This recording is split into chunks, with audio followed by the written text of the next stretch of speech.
అందరికీ నమస్కారం అండి. శారదా గుడిమెట్ల యూట్యూబ్ ఛానల్కి స్వాగతం సుస్వాగతం. ఈరోజు మా ఇంట్లోనూ దేవుడి పిల్లి గారెలను తయారు చేస్తున్నాము. దీనికి కావాల్సింది ఏంటంటే వరిపిండి, అందులో కొంచెం మినప్పిండి వేసి కలుపుకుంటారు.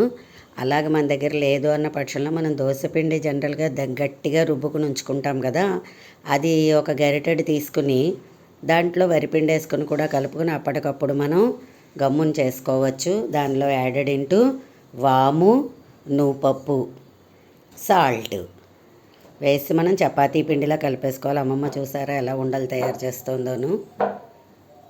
ఇది మా ఇండస్ట్రీ. అది అలాగ ఉండలు చేసుకుని ఆ ఉండల్ని ఒక కిందన ఒక తడి బట్ట, పైన ఒక తడి బట్ట, ఒక మొట్టడానికి మనం అలాంటి ఇత్తడి పరికరం ఉంటే మంచిదే. అందరి దగ్గర లేదు అనుకుంటే కొంచెం బరువైన దాంతో కొడితే అది కరెక్ట్గా మనకి షేప్ వస్తుంది అనమాట. వీటిని దేవుడి పిల్లి గారెలు అంటారు. అదిగో చూసారా ఇలా వస్తాయి. చాలా సులభంగా తయారు చేసుకోవచ్చు. ఇంట్లో ఉండే వస్తువులే కాబట్టి పెద్ద ప్రత్యేకంగా మళ్ళీ మనం తెచ్చుకుని చెయ్యాలి అన్నంత టైం కూడా పట్టదు మనకి.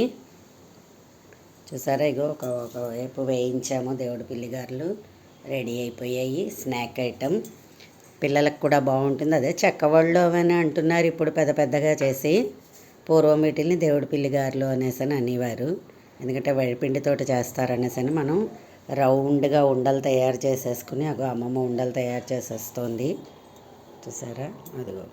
ఇంకా పూర్వపు కబుర్లన్నీ కూడా చెప్తోంది అమ్మమ్మ. ఇవాళ ఈ దేవుడి పిల్లి గారెలు తయారు చేస్తూ ఉంటే మంచి పూర్వపు కబుర్లన్నీ కూడా మాట్లాడుకోవడం అవుతుంది. అసలు ఇలాగ ఇప్పుడు తయారు చేసుకోవడాలు అన్న సీనే పోయింది. అసలు ఇవి డబ్బులు పెట్టుకోవడం కొనేసుకోవడమే తప్పించి పూర్వం అయితే ఇలాగ కొనుక్కునేవాళ్ళు కాదు కాబట్టి ప్రతిదీ ఇలా తయారు చేసుకునేవారు. అంతా చక్కగా అలాగా అందరి ఇంట్లో ఉండి తయారు చేయడం, అవి పిల్లలు తినడం, ఒక రకమైన ఆనందంగా ఆహ్లాదకరమైన వాతావరణాలు కూడా ఇంట్లో ఉండేవి. ఇప్పుడు అలాంటివన్నీ కూడా కనుమరుగైపోతున్నాయి. సో అందరూ కూడా ఇలాగుంటే ఇలా ట్రై చేస్తూ ఉండండి. ఇప్పటి పిల్లలు కూడా అందరూ ఇలా ట్రై చేస్తూ ఉంటే చక్కగా బాగుంటుందని నా ఉద్దేశం. చూసారా మొట్టితే ఎంత మంచి షేప్ వస్తుందోను. అలా మరీ గట్టిగా కొట్టేసుకోకూడదు, దానికి అతుక్కుపోతుంది ఆ క్లాత్కి. ఇవి తడుపుకుని అలాంటి పీట మీద వేసుకుని ఒక క్లాత్, తడి క్లాత్, మళ్ళీ పైన మనం ఇంకొక తడిసి పిండేసిన క్లాత్ ఇంకొకటి వేసుకుని దాన్ని అలా తయారు చేసుకోవాలి. సరే అమ్మ వచ్చింది కదా, అమ్మమ్మ కూడా ఇక్కడే ఉంది, సరదాగా ఇవాళ ట్రై చేద్దాము అనేసని ఈ దేవుడి పిల్లి గారెలు ట్రై చేస్తున్నాము. ఆరోగ్యానికి కూడా మంచిది కాబట్టి ఇంట్లో ట్రై చేయండి.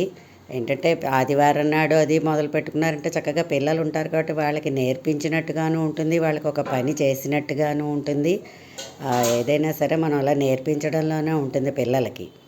మనం కొని తెచ్చి పెట్టేస్తే ఉంది అలా తినేస్తూ ఉంటారు. అలా కాకుండా పిండి కలిపి ఎవరే నువ్వు మొట్టవే, నువ్వేమో వేయించవే అనేసి ఇలాగ చెప్తే పని చేయడము అలవాటు పడుతుంది. అండ్ మనకి కూడా కొంచెం సాయం చేస్తారు కాబట్టి అంత కష్టమని అనిపించదని నా ఉద్దేశం. సో మీరు కూడా అందరూ ట్రై చేయండి. నా వీడియో కనుక మీకు నచ్చినట్లయితే లైక్ చేయండి, సబ్స్క్రైబ్ చేయండి. మరిన్ని వీడియోస్ కోసం బెల్ ఐకాన్ని క్లిక్ చేయండి. ధన్యవాదములు.